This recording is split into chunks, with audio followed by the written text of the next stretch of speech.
Assalamualaikum warahmatullahi wabarakatuh. Alhamdulillah nahmaduhu wa nasta'inuhu wa nastaghfiruhu wa na'udzubillahi min shururi anfusina wa min sayyiati a'malina. May yahdihillahu fala mudilla lahu wa may yudlilhu fala hadiyalah.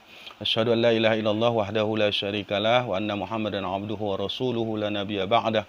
Allahumma shalli ala Muhammad wa ala alihi wa sahbihi ajma'in, amma ba'du. Saudara-saudaraku seiman seakidah dimanapun berada, kesempatan ini kita coba kupas tuntas dulu tentang syair dan musik ini. Syair ini adalah rangkaian kata-kata kalimat yang dirangkai begitu indahnya sehingga membentuk satu kiasan kata-kata yang enak didengar telinga. Dalam perkembangan syair ini ada puisi, ada pantun, ada gurindam dan sebagainya. Yang ini merupakan rangkaian kata-kata bahkan diiramakan. Bagaimana video saya sebelumnya itu ada pantun Melayu itu diiramakan dengan yang namanya senandung itu. Pasang surut luka ditahan, takdir datangnya dari Tuhan. Ini syair yang tanpa diiringi musik. Kemudian dalam perkembangan kehidupan bersosial manusia ini, syair-syair ini digabungkan dengan alat-alat musik, apakah itu alat musik gitar, trompet, seruling, drum dan sebagainya, sehingga terjadilah asimilasi dari berbagai syair-syair tersebut dengan alat-alat musik yang dikenal dengan musik. Hari ini yang dipisahkan ada musik pop, dangdut, rock dan sebagainya, dan ada juga musik-musik Islami yang itu berbentuk hadrah, ada yang berbentuk irama padang pasir, suraya dan sebagainya. Kita sebelum mengupas tuntas tentang seni musik ini, sebenarnya syair dan musik ini sudah ada, khususnya musik ini ribuan tahun sejak hijrah. Saya memakai panduan tahun ini dari tahun hijrah ya, 600 tahun lah, sebagai 600 tahun Masehi itu sebagai awal hijrah. Jadi di Yunani itu kalau hitungan hijrah itu sekitar 1700 tahun sebelum hijrah itu sudah ada seni musik di Yunani itu. Kemudian kalau di tanah Arab itu dikenal itu dengan musik-musik itu untuk menyembah berhala berada di daerah dataran Syria, Mesopotamia dan Arab Selatan. Kemudian musik-musik di Mesir ini juga bisa dibuktikan dengan banyaknya prasasti-prasasti monumen yang ditemukan arkeolog. Itu sudah ada lambang-lambang alat musik seperti gitar, seperti mendolin, seperti lira, seruling dan sebagainya. Ini membuktikan bahwa beribu-ribu tahun sebelum hijrah itu, sebelum Rasulullah dilahirkan itu sudah ada alat-alat musik yang dipakai. Bahkan di Romawi kuno itu ini musik ini digunakan untuk menjamu kepahlawanan Zeus menurut kepercayaan mereka, yang telah mengalahkan Piton, satu naga yang dikenal dalam agama Romawi itu. Dan di Romawi itu ada dikenal dengan satu dewa kesenian yang namanya dewa Apollo. Di Tiongkok itu bahkan lebih lama lagi, sekitar 3300 tahun sebelum hijrah. Ini di sana dikenal dalam sejarah musik di Tiongkok itu pertama dari Kaisar Huangti, ini yang menyuruh anak buahnya mencari alat musik ke tengah hutan. Dia melihat ada suara burung, lalu dia mengambil bambu, dia potong bambu, dan itulah menjadi dasar nada F dari bambu tersebut yang ditiup di Tiongkok. Kemudian di India itu sekitar 2100 tahun sebelum tahun hijrah Rasul. Ini sudah dikenal musik di sana sebagai persembahan terhadap Dewi Saraswati, ini istrinya dari Dewa Brahma ya. Ini bahkan musik itu, Vina, itu sudah ada di kitab Veda yang merupakan himne-himne, syair-syair, pujian terhadap Tuhan mereka ya. Waktu itu Tuhan mereka berupa bentuk biola. Biola itu berarti biola alat gesek itu, tapi kalau gitar dia petik biola. Kalau di Jepang itu musik itu berasal dari Tiongkok. Jadi Tiongkok sebenarnya asal musik-musik dari Jepang itu. Kita langsung saja ke Indonesia. Di Indonesia ini awal mula asal yang musik itu, kalau di Jawa itu dalam sejarahnya berasal dari Tiongkok Selatan yang datang ke Indonesia. Itu yang dikenal pertama itu gong. Jadi gong itu sebenarnya dari Tiongkok Selatan. Kemudian dari kerajaan-kerajaan Melayu ya. Melayu ini ada puisi-puisi, syair-syair, pantun atau senandung yang diperkenalkan sebagai syair-syair yang akhirnya nanti diiringi oleh musik-musik. Awalnya itu dengan gendang, karena gendang itu gampang dibuat dari kulit lembu atau kulit binatang, sehingga awalnya itu dari gendang, kemudian ditambah dengan beberapa iringan lain, barulah berkembang dengan biola, gitar, dan sebagainya. Gabungan dari syair-syair ini, kata-kata sahdu, kata-kata yang indah ini, dikolaborasilah dengan berbagai alat musik ini. Sehingga kalau dulu digabungkan namanya band, sekarang itu sudah diramu, sudah bisa menjadi dengan zaman digitalisasi ini diramu, dan terakhir dengan organ tunggal. Kembali kita kepada Islam, bagaimana pendapat Islam tentang hal ini? Semua ulama sependapat bahwa ini masih permasalahan yang khilafiyah.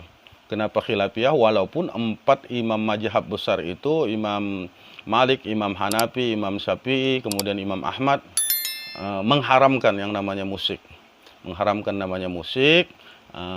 Kenapa? Karena memang beranjak dari kalimat bahwa musik ini dalam bahasa satu hadis yang sahih, akan datang nanti satu zaman, kata Nabi itu, yang manusia itu dipenuhi dengan perzinahan, minuman keras, dan ma'azib. Ma'azib ini diartikan sebagian ulama, termasuk imam yang 4 itu, adalah musik. Jadi kalimat Rasul ini kan karena digabungkan dengan perzinahan, dengan mabuk-mabukan, dan ma'azib ini merupakan satu kesatuan yang memang diharamkan. Walaupun di dalam Al-Quran tentang musik ini tidak ada kalimat persis tentang musik. Yang ini memang akan menjadi pertimbangan. Kenapa saya katakan tidak ada satu permasalahan sosial pun yang tidak diatur dalam Al-Quran itu, apalagi di masa zaman turunnya Al-Quran.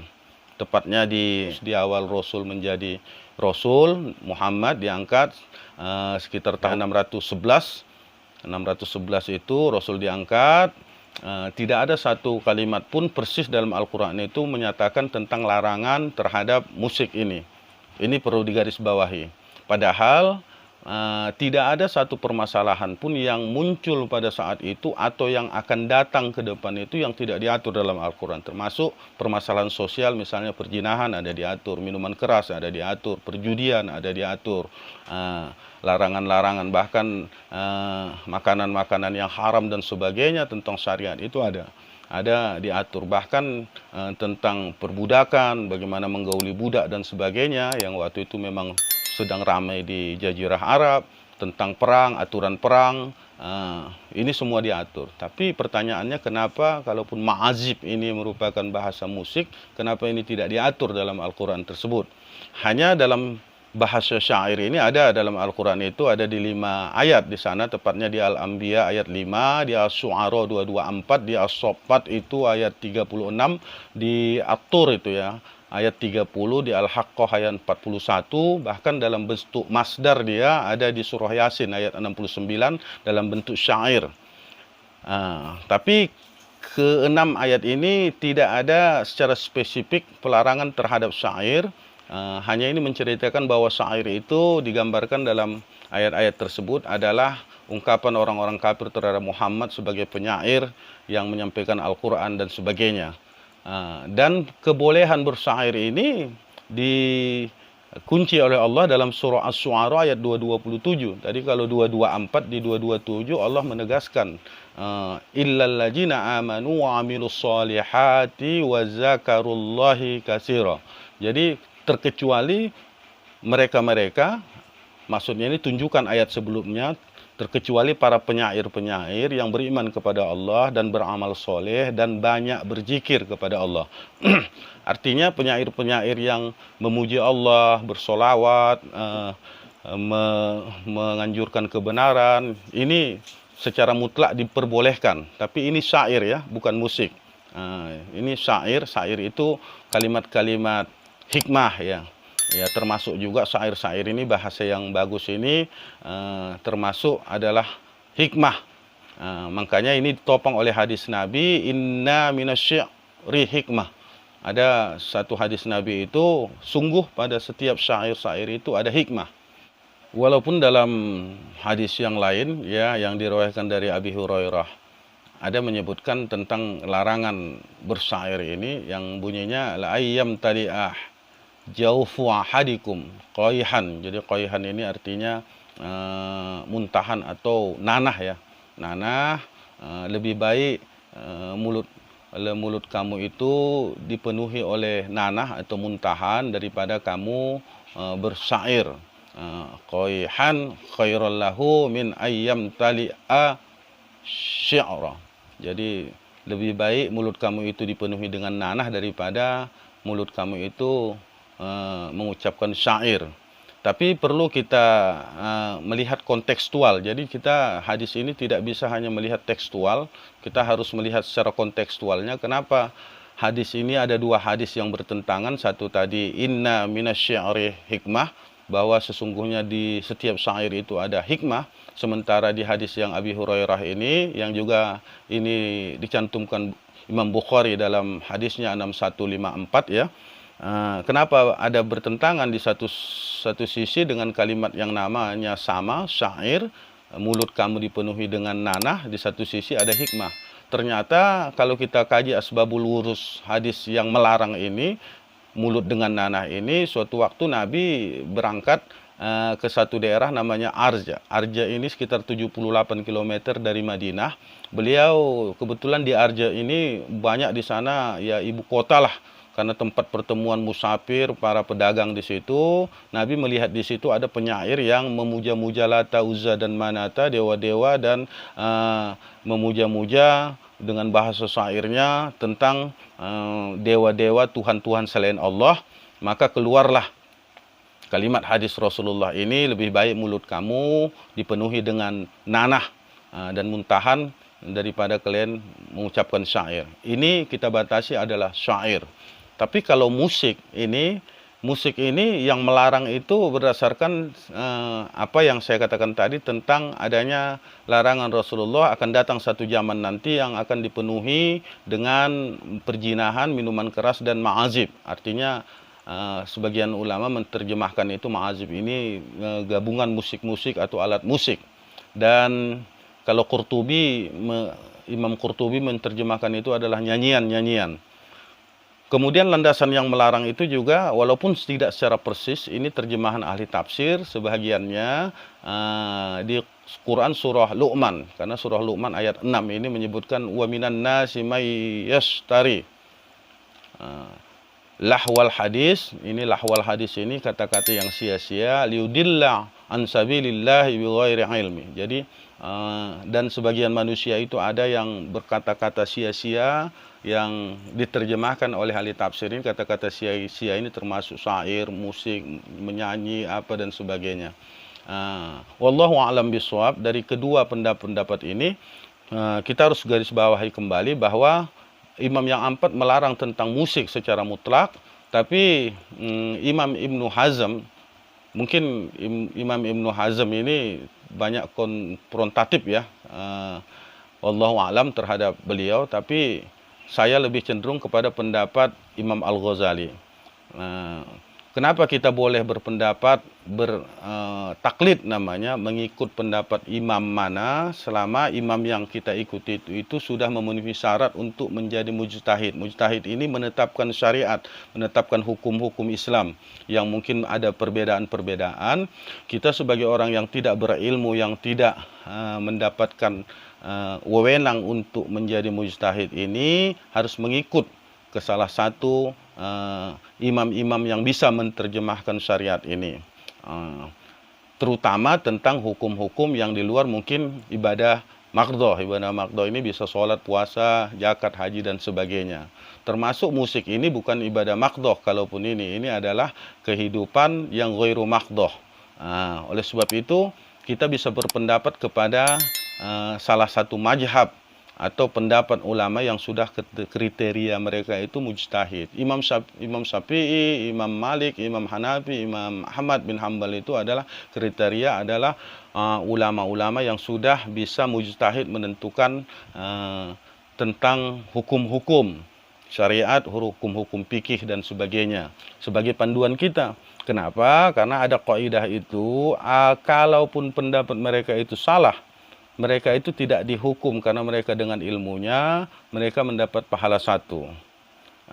Kalau pendapat mereka, imam-imam ini misalnya tentang menerjemahkan agama, ayat-ayat Allah, hadis dan sebagainya ini benar, sesuai dengan apa yang dimaksudkan Allah, mereka mendapatkan pahala dua. Itulah kelebihan mujtahid, orang yang menetapkan hukum. Imam Al-Ghazali, walaupun dia tidak memiliki mazhab secara penuh, tapi tentang beberapa kaidah-kaidah amalan, kehidupan sosial, muamalah, beliau punya pendapat sendiri yang menggabungkan berbagai hadis-hadis, walaupun beliau hidup itu sudah di atas 250, hampir di atas 300 tahun sesudah Rasulullah wafat, ya. Kalau imam yang empat ini periodenya sekitar 150 sampai 250 tahun sejak hijrah. Jadi Imam Al-Ghazali ini cenderung membolehkan dan menghalalkan tentang musik ini. Dengan dasar apa? Karena memang kaidah usul fikih itu, al-aslu fil asya itu, bahwa asal dari segala masalah-masalah agama ini dibolehkan terkecuali ada larangan. Sementara beliau menyatakan tentang hadis-hadis itu, karena adanya dua hadis yang berbeda itu, sehingga dikembalikan kepada al-asl, asalnya bahwa itu boleh. Dalam artian kita bisa menerjemahkan bahwa asal dari musik itu sebenarnya adalah dibolehkan, terkecuali digunakan kemana. Jadi diibaratkan kalau kita punya pisau belati, kalau belati ini kita ciptakan, kemudian niat kita untuk membunuh orang, maka belati itu jadi haram. Tapi kalau kita niatkan kita membuat belati itu menjadi sesuatu yang bermanfaat, ini akan bukan hanya boleh, tapi malah kita akan berpahala. Sama dengan musik-musik ini, apapun bentuk musiknya, apabila dia memang kita niatkan, apalagi syair-syairnya itu menjauhkan kita dari Allah, kemudian memang membuat kita bermaksiat ria, atau syair-syairnya itu menganjurkan kepada ketidakbenaran, bahkan mensyirikkan Allah, maka mutlaklah syair-syair dan musik itu haram mutlak. Tapi kalau memang intinya syair-syair itu bahasa untuk mendekatkan Allah, sebagaimana surah Asy-Syu'ara ayat 227 itu bukan hanya boleh, malah akan berpahala. Jadi kalau Bung Roma Irama misalnya menciptakan lagu yang informasinya sebelum dia membuat syair itu beliau sholat tahajud dulu, sehingga syair-syairnya itu begitu bermakna, misalnya niat beliau itu untuk dakwah, dia mendapat pahala selama musik-musik itu didengarkan orang, apalagi musik itu bisa menambah keimanan seseorang. Misalnya la ilaha illallah, tiada Tuhan selain Allah. Banyak ayat-ayat lagu-lagunya itu yang membawa dakwah kepada kita. Yatim piatu. Banyak. Ada lagi tentang kematian itu, kematian. Secepatnya jasad dipendam, deng deng deng deng deng deng deng deng. Kalau selama ini diri berhiaskan. Ini syair-syair yang membuat kita ingat tentang kematian misalnya. Mungkin almarhum juga Ustadz Jepri yang membuat, akhirnya beliau juga menciptakan beberapa musik lagu, tapi intinya itu untuk membuat kita mengingat Allah, sebagaimana pesan Asy-Syu'ara 227 itu. Lagunya Subhanallah walhamdulillah wa la ilaha illallah. Ya, ini mudah Allahumma ighfir lahu warhamhu, mudah-mudahan Allah lapangkan kuburnya. Beliau menciptakan syair-syair itu dalam bentuk dakwah. Saya kira bukan hanya boleh, malah ini akan menjadi pahala bagi mereka. Kenapa? Termasuk solawat-solawat, solatullah, seperti Haddad Alwi juga, ummi, mencintai, supaya kita mencintai ibunda kita. Saya kira saya walaupun belum kelas mujtahid, barangkali sangat-sangat kependapat dengan ulama Imam Al-Ghazali yang dalam konteks ini mau pakai alat musik apapun selama syairnya itu menambah keimanan dan ketakwaan, ini dibolehkan, bahkan akan mendapat pahala. Kalau bagaimana Ustadz kalau musiknya itu tidak mengajak dakwah tapi juga tidak mengajak kemaksiatan, misalnya lagu-lagu yang sifatnya seperti lagu-lagu Ebit G. Ade, lagu-lagu tentang kehidupan dan sebagainya, apakah ini dibolehkan? Ya, hukumnya pasti boleh. Tapi karena dia tidak ada mengajak kepada kebaikan, kepada apa, tidak akan dihitung menjadi pahala bagi beliau atau penciptanya. Jadi bagaimana hubungannya sehingga orang mengatakan Nabi itu mencampurkan bahwa akan datang satu zaman nanti tentang khomar, perjinahan, dan musik ini, ma'azif ini. Karena memang kalau memang musik ini digabungkan, digunakan orang untuk kemaksiatan, yang melaksanakan akan menjadi haram, akan menjadi dosa. Tapi bukan berarti musik itu mutlak menjadi haram. Misalnya lagu Rhoma Irama, lagu apa, judi, tapi orang yang mendengarkan ini sambil main judi kan itu. Jadi ya bukan berarti dengan mendengarkan lagu judi Rhoma Irama itu orang yang main judi ini selamat dari dosa judinya. Jadi sama seperti mungkin organ-organ tunggal, astagfirullah kita, yang dinyanyikan oleh perempuan-perempuan, wanita-wanita yang fakir miskin, ya bahasanya fakir miskin karena pakaiannya nggak lengkap, kadang-kadang tangannya terpotong sampai ke ketiak kan itu, sampai kelihatan pahanya. Bukan musik atau lagunya yang haram, tapi kelakuan bidu wanita itu. Dan perlu kita garis bawahi bahwa suara wanita ini kalau menurut Imam Hanafi dengan Imam Syafi'i, bahwa suara wanita itu tidak haram atau tidak menjadi dosa apabila suara-suara itu tidak menimbulkan syahwat atau menimbulkan hal-hal kemaksiatan. Tapi kalau misalnya suara wanita itu bisa menimbulkan syahwat seseorang, itu akan menjadi dosa bagi wanita itu dan bagi kita yang mendengarkannya. Ini Imam Syafi'i dengan Imam Hanafi sudah sepakat bahwa tidak. Apalagi suara wanita ini yang kalaupun misalnya menyanyi, ya menyanyi yang sifatnya untuk sholawat dan sebagainya, itu apakah haram? Tidak.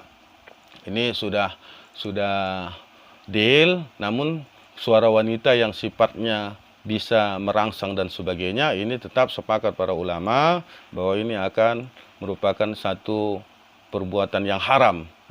Jadi tergantung kembali, innamal a'malu binniyat. Jadi kalau suara itu dikeluarkan untuk merayu, menimbulkan syahwat laki-laki dan sebagainya, apalagi yang bukan muhrimnya, ini akan menjadi haram hukumnya. Jadi saudara-saudaraku seiman dan seakidah, setelah kita bahas ini tentang secara tekstual maupun kontekstual tentang berbagai pendapat haram tidaknya tentang musik dan syair ini, kembali kita kepada hari ini. Saya katakan, kalaulah misalnya sebagaimana Muhammad Abduh mengatakan, kalau dosa itu bukan hanya yang melaksanakan akan mendapat ganjarannya, tapi secara dunia kita akan melihat dampak dari dosa yang dia perbuat dengan murka dan laknat Allah yang kita lihat. Tapi kita perhatikan ya, penyanyi-penyanyi yang mungkin bukan satu dua orang, mungkin ribuan orang sudah, penyair-penyair yang kalau saya dari Medan itu ada penyair yang cukup terkenal, bahkan dapat penghargaan dari Brunei itu yang lagu-lagu agama, lagu-lagu kasidah yang namanya El Suraya, namanya Kiai Haji Ahmad Baqi itu, Allahu Yarham. Beliau sudah tiada, bahkan tapi karya-karyanya termasuk lagu Bila Izrail, lagu-lagu tentang menambah keimanan kepada Allah itu, dan mudah-mudahan itu menjadi pahala bagi dia.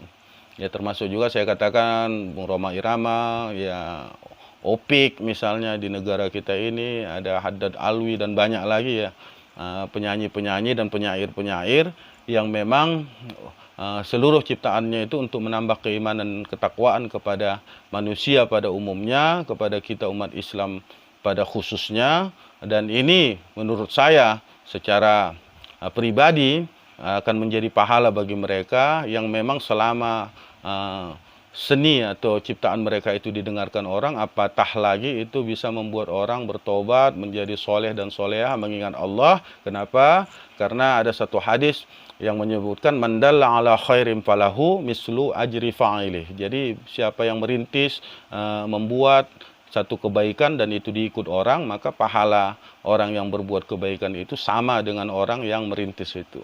Dan kalau ini kita kaji juga dengan apa yang disyariatkan Allah dalam surah An-Nahl 125, ud'u ila sabili rabbika bil hikmah.